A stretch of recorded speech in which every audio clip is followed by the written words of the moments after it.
All Communications provides equal opportunities for all legally qualified political candidates in accordance with FCC regulations. If you are a candidate for public office and would like to request equal time regarding content that has aired, please contact our station directly. We will be happy to work with you to schedule appropriate airtime. For more information, please reach out to the station office. 860-456-1111.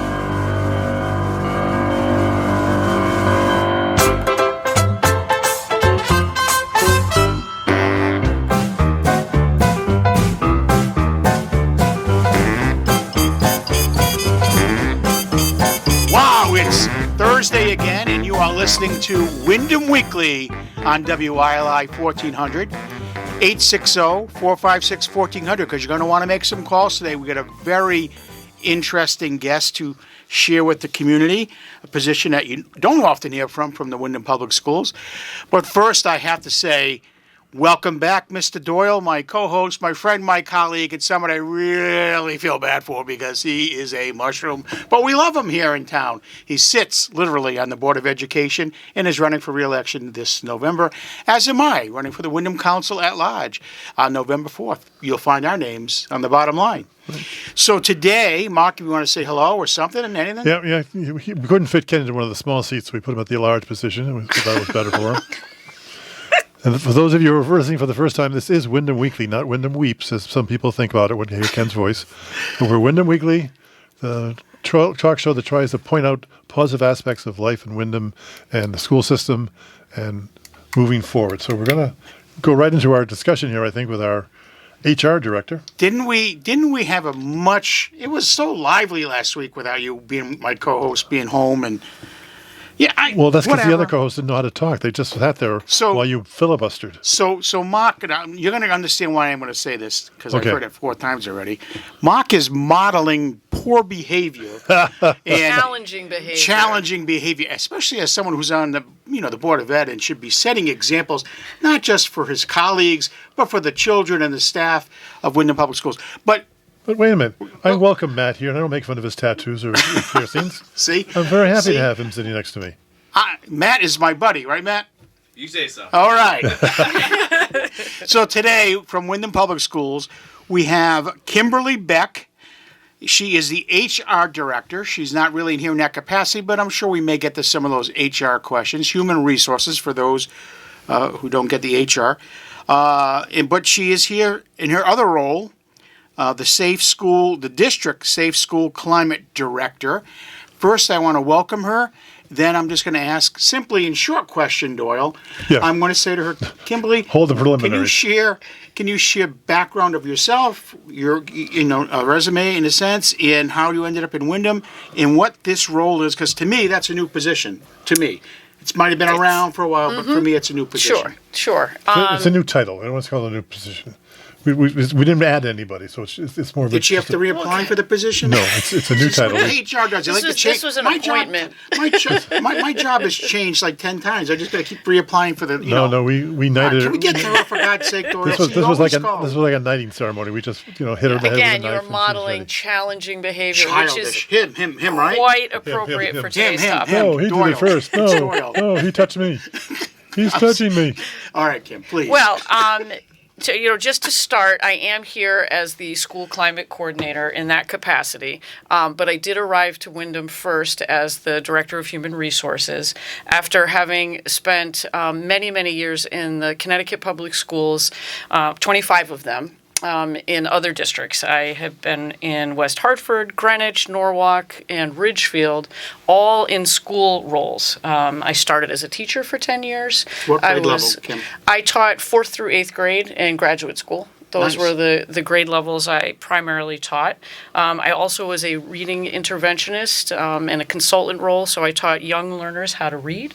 And then I shifted into administration, and again, I was in the Connecticut public schools, and I started as an assistant principal and made my way all the way to acting superintendent before leaving the state for a couple of years. I was out of state, and I went into the private sector, really from a credentialing standpoint. I was in Washington, D.C., I was in Brooklyn, and as a Hoboken, New Jersey. But now I'm back to Connecticut, happily, really excited to be back in the from public Hoboken, schools. I think you'd be back anyway. And upon return, happened upon, if you will, through a mutual colleague of Neil Weathers, the famous or infamous Neil Weathers. He is in demand on this show. Right. So in his stint as acting superintendent, when they needed a human resources director, we were connected, and that's how I landed in Windham. How I stayed in Windham is probably more important to the story, which is really evaluating what I wanted at this stage in my career, where I wanted to do the important work of education. I was given the opportunity to stay on after an interim stint, and I'm really happy to be here and plan on finishing out my career in Windham, if possible. It's possible. I know a few people. But anyway, not that the HR director will take any graft. It's a little envelope across the board. I can get you in until retirement, and you're good to go. That's why he still drives the big Cadillac with the 4-body trunk, right, Ken? Yeah. Whatever I need to do. So, I'm going to make just a note, because as you still hold the title as HR director, and I know you're not here in that capacity, but still, I have noticed, since I left the board, that the staff is staying longer and longer, especially on the administrative team. I get the calls and emails saying, I wish you were back. But because of Doyle, we know we need to stay to help him. That's what we're hearing. Just bring 2 emails in for me so I can see those. Just 2. Well, they're all private. I don't share. It's like being the president. I don't share that information. This is all. So it's wonderful that you're here with us. Thank you. It sounds like you had a heck of a career, and you enjoy Windham, and it's always to me it's a fun district. The teamwork that I've always witnessed as the chair of the board for years, it's I can't say any more positive in respect to that. The teamwork that's always happened out of these buildings, it's not from the top down all the time, and that's hard to say today. I'm from a corporate background. It's hard to say that, and there's communication, and it's great. So in this role as a district safe school climate director, are you a policy writer? Are you hands-on with the buildings when there's an issues? And I'm going to go right to it, because the biggest thing, the issue everyone hears about is bullying. But let's get into that first question. So the school climate coordinator is a role that is mandated actually by the state of Connecticut. It's part of the legislation that has been in existence for quite some time. Actually, a lot of people think that the topic of school climate is new, but the first legislation was introduced in 2002. So as part of the current legislation, and there were some significant changes for this particular school year that were enacted as of July 1st, you have to have a district school climate coordinator. In that person, oftentimes it is a district leader, somebody that's credentialed as what's called 092 certified, but it doesn't have to be. But more importantly is my background in restorative practices. Restorative practices are also part of the legislation. So my role is to ensure that all of the legislation itself, all of the demands that go with it, are being implemented. And in this year, it includes some new features to things that have existed for quite some time. Every school needs to have a school climate specialist. We will have a district school climate committee. We need school climate improvement plans for every school submitted by December 31st. We need to understand better and get some training in different approaches and practices to respond to what now are being characterized, and this is a significant change, in challenging behaviors. A lot of the legislation only talked about bullying previously, and now bullying falls under the umbrella of challenging behaviors, but it's not the only kind. And that's a significant change, and it's also a monumental change. When you look at the difference between legislation in Connecticut versus other states, ours is quite progressive. Now, this is something we've been working on for a while, too. We're now modeling it more towards as required by the state, but it's not like we just started this process. We've been at this for a while. Yes. Is this program, again, because you wear 2 hats in a sense, the modeling that you're looking for, the climate that every company's looking for, and culture, is that is not just for the students, that is for staff as well amongst each other.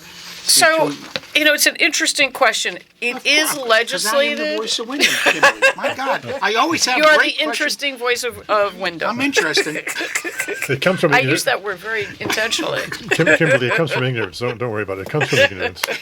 Go ahead. I'm sorry. No, not at all. No, and Okay. it's convoluted because Yes, he is. so many people work outside of the schools, and it's only associated with the adults. Right. The legislation does apply only to the students. What the adults do in response to the children is actually their involvement. So yes, we absolutely want to build a culture and climate of respect and regard and a sense of belonging amongst the adults, but the legislation itself does really translate to our work with students. So something else that you mentioned, and I already got a question in my head on, is you said each school. Mm-hmm. So I mean, at this, eventually we hope to have the school pass on November 4th, right? And have one elementary school, one junior high, and one high school, and obviously the Barrow School. But my question is, it is such a small district. You're not. The expectation is not to have each building create the wheel, but rather work collectively as a district. So it's a consistent policy for everybody. So the tenets of the policy apply to everyone. But each school would have a different improvement plan because each school has different needs. The improvement plan also includes what kind of training a staff might need. There are some really, very, I would say, complex and sophisticated ideas about responding to challenging behavior. That includes tiered responses. It includes restorative practices. These are all things that we're still learning about as an organization, and some schools are a little further along or have different needs in training, so the improvement plan would target some of the training. In addition, things that influence climate and culture, whether it be attendance, looking at suspension data, again, each school has different data sets that they will be responding to.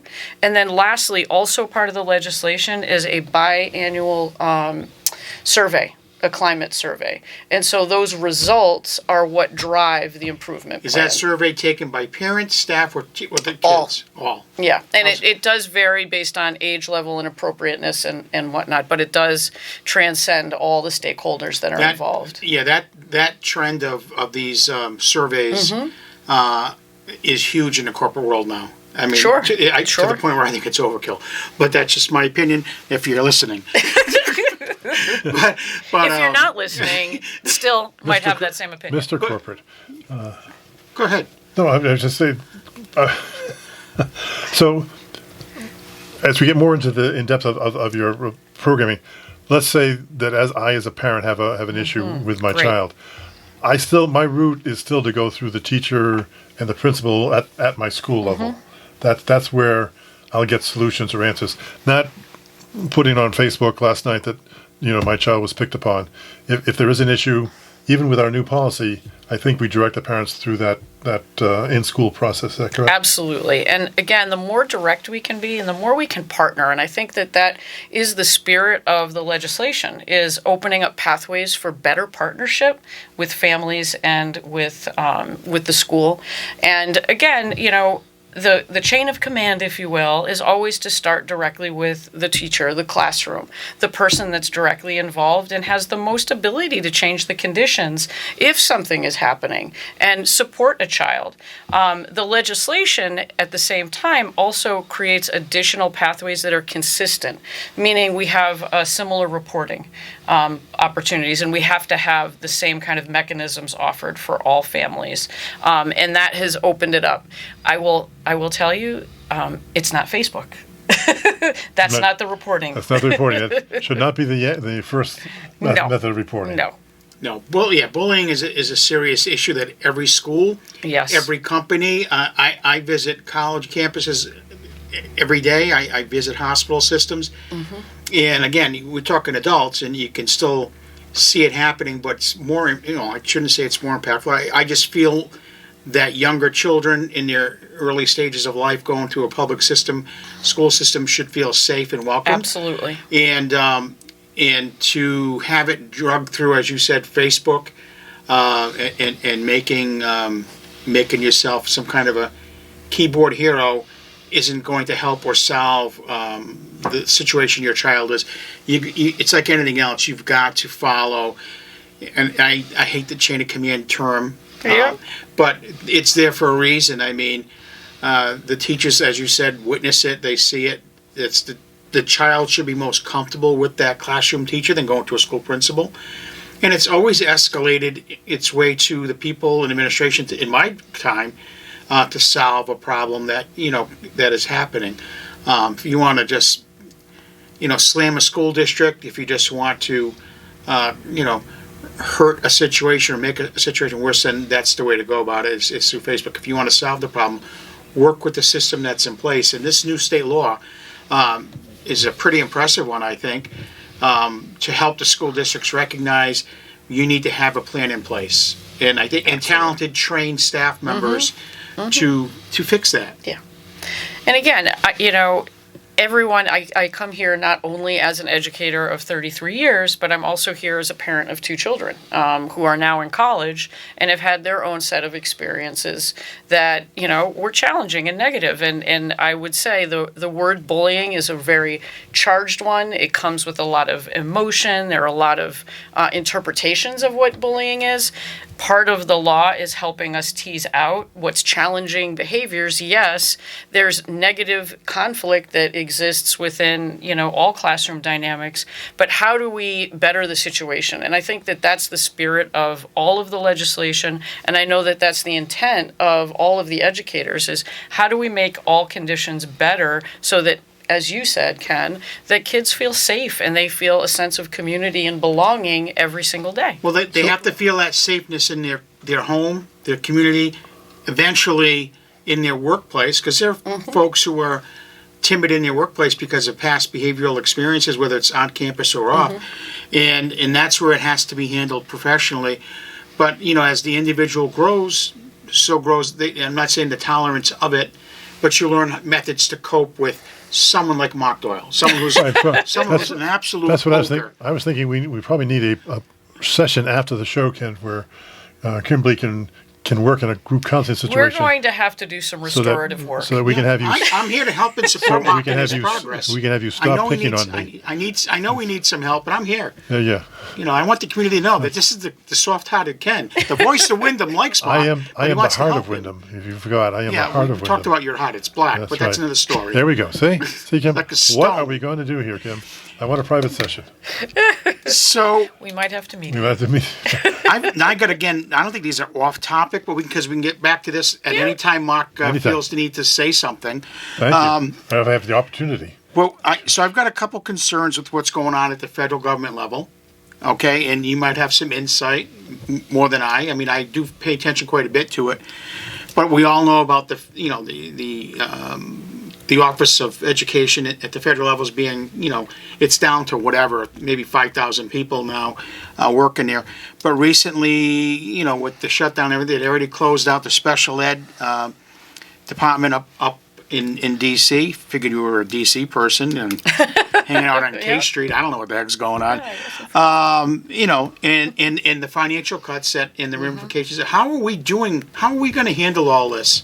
As a small district, I mean, have we any threats of funding yet from the state level? We all have threats of loss of funding, and I think that as much as the funding is paramount to our success and our ability to do things, I think it also says a lot about where we are as a country in our value for leadership and education. And I think that that's what we have to really examine and interrogate and figure out locally, what can we do in the absence of that kind of leadership? What can we do in the absence of direction? And how can we not just supplant what was, but also really create different pathways of thinking, and even at the local level. And that might include how we think from a governmental standpoint in supporting education and our efforts to do what we need to do in our classrooms, which is incredibly complex and difficult work, and it's getting harder every day. Well, the most recent thing that really, in my household, full disclosure, my wife has been a long-term, and I think very highly successful special ed teacher at the high school. I can't tell you how many countless notes she gets in the mail from students who went on to college. Because you're going to see, there's all different. You should know as well as I the multiple levels of special needs, right? There's kids just can't process math, or they can't do this, they can't process that. I've learned that along every day, and so for the most part, these people are very vulnerable, and that was like. So the shutdown happens, and the first thing they do is, we'll just wipe out the special ed department at the federal level. And I said to myself, geez, what does that mean for the state of Connecticut? What does that translate to Windham Public Schools in its community? Because we got a high population of, for various, whether they're physical, mental, or just, again, processing needs and behavioral needs. That population is pretty high. It's growing, I will say that. Yeah. So, has anything come down? I know it was just recent, but we haven't felt the effects yet. And again, at the local level, so much of what we're challenged by is kind of the day-to-day and, what does staffing look like? And that's where the funding comes in. 80% of our budget is going to be devoted to those services rendered by special educators, as well as all of the other teachers and paraprofessionals. And let's not leave out all of our support staff. And that's the administrative staff, the administrative assistants, our custodians, our maintenance teams. And so when any one part of that gets compromised financially, it affects the entire system. And so the lack of funding is certainly going to impact our ability to provide the best services possible. And when you're talking about our most fragile community, that gets worrisome. It's also we've just been concentrating that in the Budget and Finance Committee that I had yesterday, but it's important for us to watch it, because part of what happens is some of this federal money, as you point out, the Department of Ed is being slashed, and some of that money is just being sent out to the states, where the state will now decide how to distribute it. Correct. So we have to keep on track of how the state distributes the money, so it doesn't go to the more popular cities as opposed to the more needy cities. But it's going to be very important down the line as to what happens with this grant money. It's very important to the process. It's also very important because it's not like we can cut special ed. Special ed is a required project. If your child, through PPT or testing, is requiring those services, we must provide them. So it's going to be a double-edged sword there, if you will, if we don't have the funding to provide the services, but we still need to provide the services. So. Absolutely. Hey, so once again, you're listening to Windham Weekly with yours truly, Ken Fulham, the voice of Windham, and my friend, because Kimberly's here from the HR, I'll be nice, my buddy, my co-host, Mark Doyle from the Board of Education. The heart of Windham. The heart of Windham, yeah. Okay, once again. But anyway, if you have questions, can't believe that. Yeah. Any questions you have for Kimberly, it would be a great time. This is, no one's hiding behind a door at the public schools. Her name and number is in the directory, but why not talk to her now? 456-1400 right here on WILI. Matt Rupar is waiting for your call. So tell us more about the training or the rollout of this programming with our school climate policy. So it started, teachers returned in late August, and we had some opening training regarding the changes in the legislation itself. And then from there, we've met with the leadership team. It was actually just yesterday, really outlining what our next steps are in a plan. And then the district climate committee will be getting together in the next 2 weeks. And then we will meet regularly throughout the course of the year. All school improvement for climate plans are due by December 31st. So then we'll go through a review of that. I know that those of you, especially you, Ken, that have your wife in the system, and Mark, you know the calendar really well and your role on the board. We've got upcoming professional development days. I can't underscore enough, I know the burden that early release days and days off from school place on families, especially from a child care standpoint. I just can't underscore enough the importance of those days. When we have complex topics like restorative practices or tiered responses, it just sounds sophisticated. I'm telling you it is. When we have a charge to make sure that our faculty is properly trained and engages in ongoing learning, saying, we need time to do it. And the time that they spend with children, very valuable, but we want to do it even better. So those early release days that we have in the calendar, the professional development days, that's our opportunity to get better at what we do so that when our children are in our classrooms on the other days, we are at our best. I do want to thank you for pointing out that I earned my position through being elected, and Ken has slept his way into his position. So, You see how creepy that is? This is the kind of help. He needs help, Kim. I'm telling you, he needs help. Now I lost. I had a question, a great question. That's No, for here- me. It just came back to me. So, at what level is it? More elementary, middle school, which I'm going to guess is going to be the answer, or is it the high school? Which grade level is the most common where you see these climate issues amongst students themselves? Is it? I'll be honest, and I'm speaking not just from my experiences here in Windham, but throughout my time in both Connecticut and then out of state. They're just different. So it's very difficult to do a one-for-one. I will say the level of severity increases as kids age, and that's part and parcel to the consequences change. Consequences for poor choices are different for a kindergartner than they are an 8th grader, for example. Additionally, I think with the onset and advent of cyberbullying, you will see more cases of that at the middle and the high school. And as our children learn to be better digital citizens, as we understand the impact of a digital world, we're getting better at trying to help kids understand how to navigate that. I will say more bad choices are made in that domain, probably beginning in middle school. But again, it's hard to say, oh, there's so much more of a problem at this level or this school. I've been asked that before. I didn't mean it by the schools, like middle, Right. in town.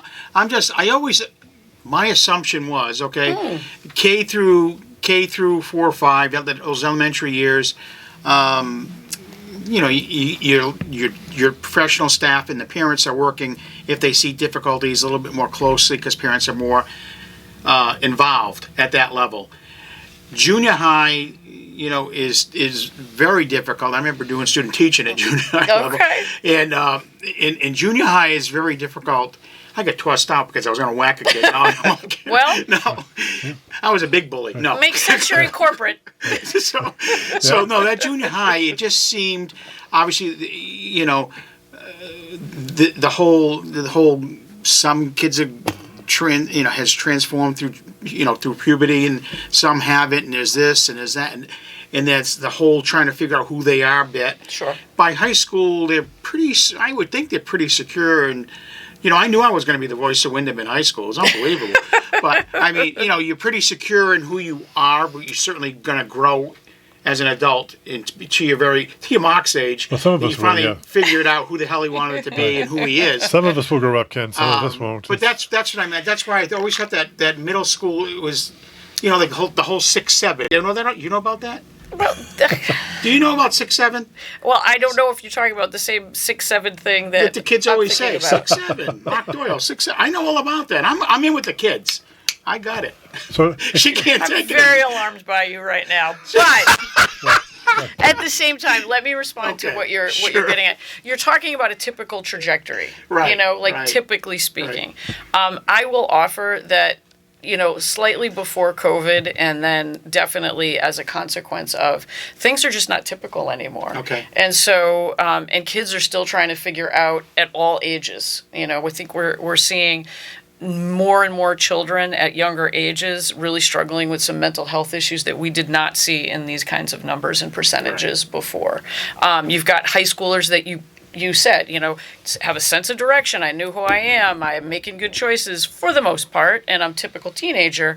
But we're, by and large, seeing more and more kids really questioning a lot of aspects about what it means to be in high school and what are my responsibilities as I kind of launch into adulthood.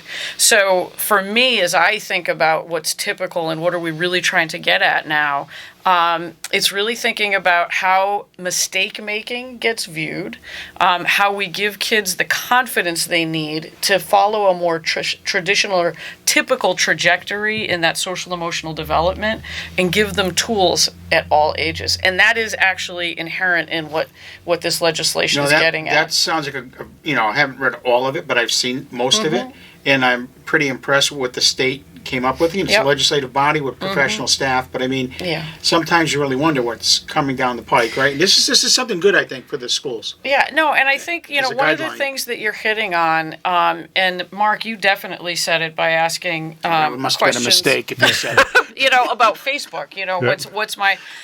So much attention has been given to the legislative side of bullying. That's the negative side of the legislation. But I would say that's 30% of the legislation. 70% of the legislation is proactive. It talks about social emotional learning, talks about challenging behaviors because that's what they are. It talks about how do we better equip teachers to manage difficult situations? What tools do kids need? That's all proactive. It's all like, how do I build a culture of belonging versus how do I respond to the negative aspects that will exist and will occur? But that's not all day, every day. So I think it's important for us to really lift up the spirit of the legislation that has been in existence since 2002. The first legislation around school climate was 2002, with significant changes in 2011 to really represent what I'm talking about in that positivity. And then the more nuanced changes that are getting a lot of attention right now came about, at the start of July of this year. So this also puts pressure on the schools, because as we move, as Ken pointed out, that when you get... I don't know if Ken actually pointed it out, but as you get higher up in the education, they get a little more complicated. So it puts pressure on us to expand the support staff. It's the classroom teacher is still the classroom teacher. They have to respond to climate issues, but their major role is to teach the students. So there might be times when we need to move these students into some sort of supportive counseling role or supportive role with other staff, which puts pressures on us to include those staff members on our role. Well, I think what Kim was saying too, Mark, especially since COVID on, and hopefully these younger kids aren't going to, when I say young kids, those elementary kids now aren't going to ever experience what that 1 year change in life of these poor children went through. But I think as a society, and I don't care if the student, is a straight A student, got his head on straight, the mental health issues. Absolutely. I mean, it's a real serious thing, and kids need to learn to reach out to their parents, reach out to a professional, latch on to a coach, and so that role of a teacher has really changed. And listen, my last kid was in 2012 or something. He went on to be. He's a mechanical engineer for the federal government, not getting paid, by the way, from the federal government these days. It's but anyway, he's sitting back and he's 30 years old now, and he says, maybe I want to be a lawyer now. I mean, so I looked at him and and I'm like an old-fashioned parent. I said, something wrong with you all of a sudden. But that's it. But it's not a laughing matter anymore. These kids are stressed out, and I can imagine the younger teachers. We had a young teacher on not that long ago. Early career. And he that was the HR director in me. Yeah, really, he's a nice kid. I'd endorse him. But anyway, the time since he's left high school and now back at the same high school where he's teaching, it's day and night. Sure. And so you're mentioning certain things to me, and I'm saying to myself, am I that far detached? Yes. From Yes, the you kids? are. Yes. But I know 6'7". Mark, do you know what 6'7" is? Yes, I do. No, you don't. Liar. Wow. He's a liar. You really raised something incredibly important, though. Who, me? Yes, you did. The voice of Windham once again. Well, but the heart of Windham over here stumbled is going in the to talk road. about the response, which is most parents are coming at these issues from their own place of experience. Exactly. And the context is so different. The experience that their children are having is so different, and that they expect a certain outcome without understanding that those outcomes might not exist based just on the context alone. I'm a case study as a parent that you just talked about. Oh, a case I am study, without a doubt absolutely. a case study. Yes, And maybe I'm without a doubt. I'm the last boomer dad. Maybe I don't know what it is, but I mean I'm the last 62, so this is over. And I just as proud of my children as I am because they've all gone on to be, good citizens in towns that they're living in. One has a place out here. And I just sit back and I say, and I always get the lecture from the better half that says, it's their life. It's turns their out. life. Imagine that. Yeah, imagine. Wow. And so I just sit back now and I say, Yeah. whatever you do, 6, 7, I'm good. Yeah. No, it is. It's hard. I will say it's hard as a parent. Layer It's on that I'm an brutal. educator.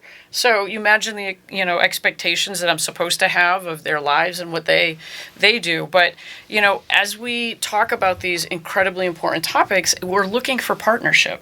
We're not looking for adversarial relationships. We want to partner with families.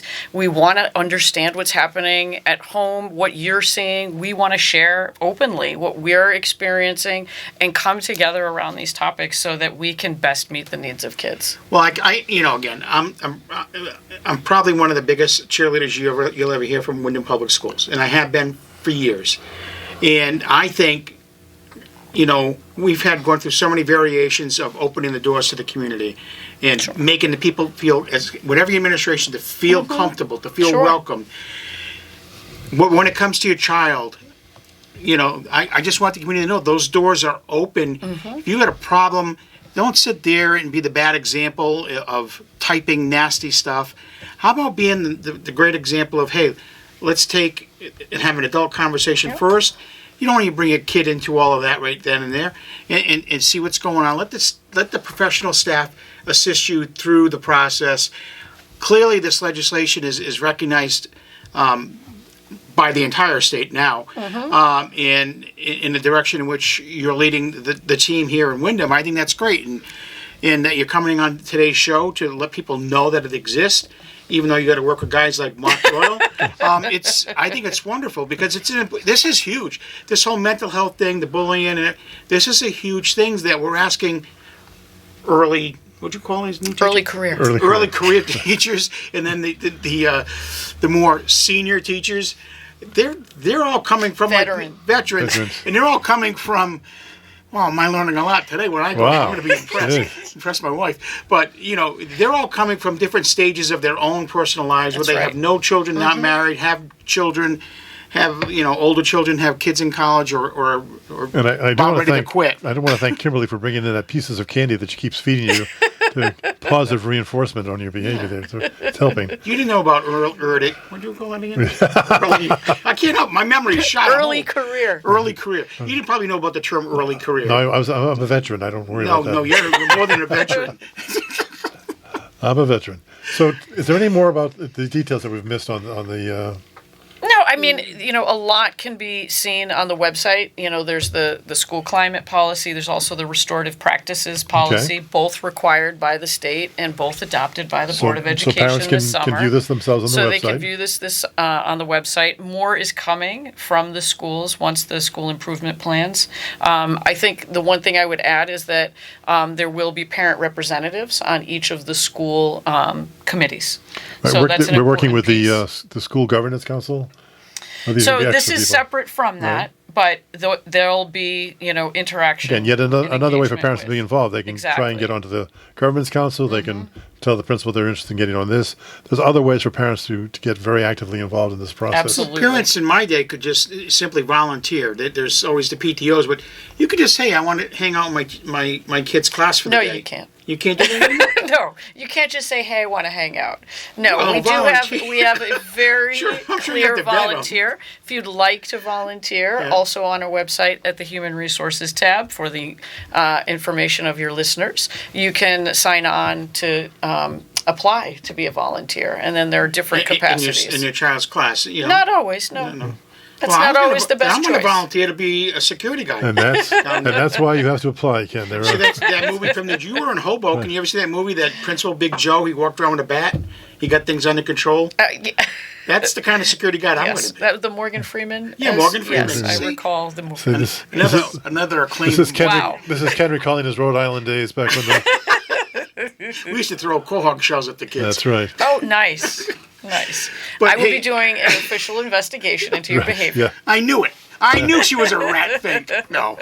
Listen, how about getting into how things are going? The staffing is adequate right We're now. in great shape overall. Overall, yeah. No, it's, and again, what we're talking about by way of school climate, not unique to Windham, not unique to Connecticut, not unique to any of the New England states. I mean, it's throughout our country that all of these topics are very pertinent right now.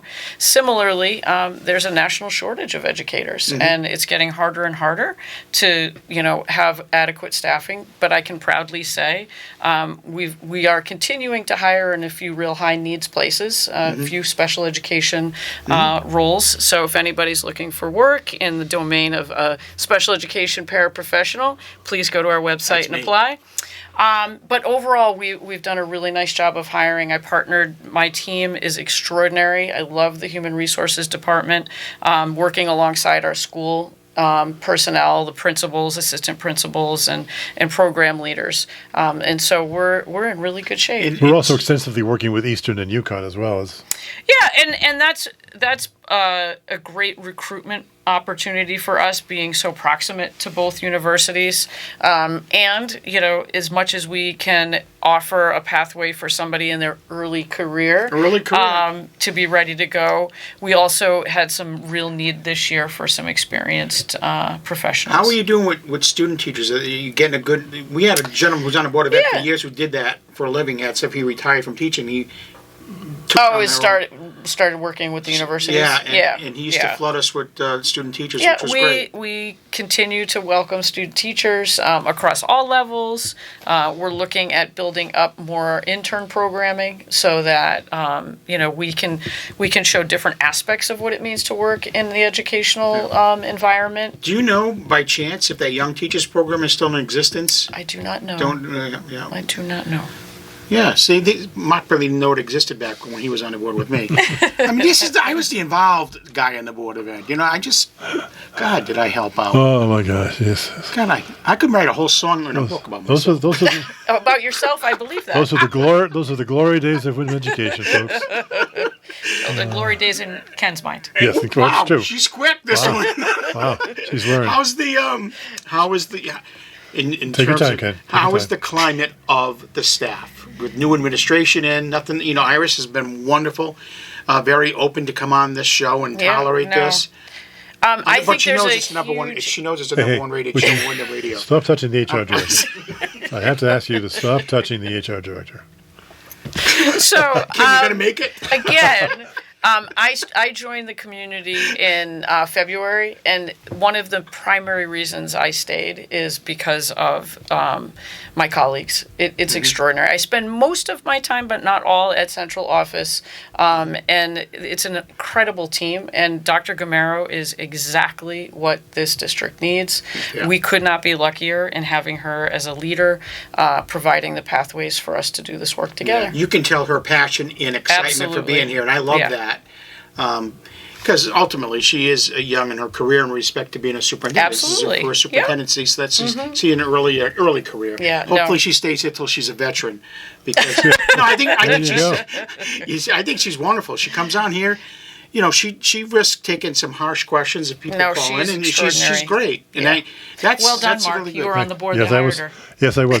Ken wasn't. Awake though? Was he awake? Ken wasn't, but I was on that board. Yes. What is that supposed to mean? Anyway, so we're gonna wrap things up really quick. Kim, again, thank you. Kimberly. Thank you. Beck, HR Director / District School Climate Coordinator Director. I'll give you another title. And we really appreciate you taking the time from your job and your family to be here in Windham and spending time. We hope you do spend the rest of your career with us because, you're a breath of fresh air, and Neil needs all the help he can get. You're dealing with clowns like Mark. We thank you for being here. We hope to have you back maybe over the winter and it'd be great. See how things are going, especially budget time when we get nervous about what are they going to do this time. I'd love to be here for budget Yeah, that'd time. be great. We'd love to have you on. So next week on our show, it is crazy season. It's election season, right? Mark is running for re-election for the Board of Education. I'm running for to be elected to the Windham Town Council at large. At large, yeah. The large seat, the big seat. That's November 4th. So put it on your calendar. Don't forget to go out and vote. Vote row E, the bottom line. Next week, we will have a couple candidates with us, and that'll be the end of our political spiel. We rather do this all day long. We will have Roy Dingler, who's running for Willimantic Town Council, and we will have Tracy Torgenholm, who's running townwide for Board of Finance, and hopefully Suzanne Blancafor, who basically is assured a seat, but she's running out of town council for the Windhams. Right. So it should be an exciting show. You want to ask the candidates some questions, 456-1400. We thank you for listening to the #1 show on WILI. That, in my mind, right? Right, absolutely. Windham Weekly. I had to wake Mark up, folks. Windham We're Weekly. good. Thank you for listening. The heart Thank of you. Windham lives.